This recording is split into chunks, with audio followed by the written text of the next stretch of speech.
Hola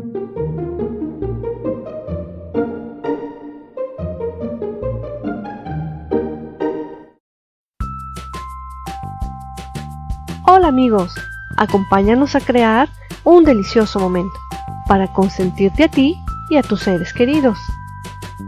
Necesitaremos 1 litro de leche, 300 gramos de azúcar y una cucharadita de esencia de vainilla. En la descripción de abajo está el enlace a la receta escrita.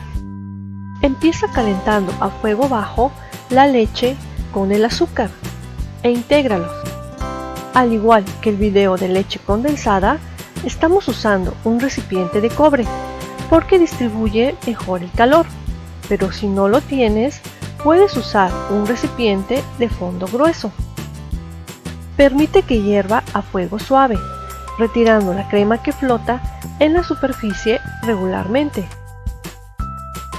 Cuando la leche se haya reducido aproximadamente a la mitad, notarás que ha cambiado de color y se comienza a sentir ligeramente densa.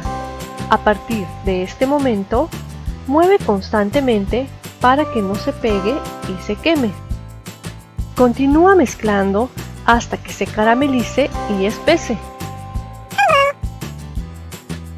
Todo el proceso llevará un tiempo aproximado de 1 hora y 50 minutos para estar listo. Apaga el fuego y permite que se enfríe. Finalmente, agrega la esencia de vainilla e integra.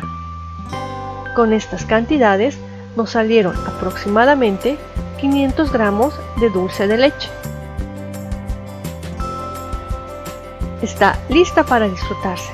Puedes usarla para rellenar crepas, preparar brownies, pasteles o untarse en rebanadas de pan.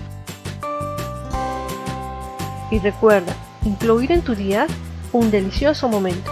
Hasta luego amigos.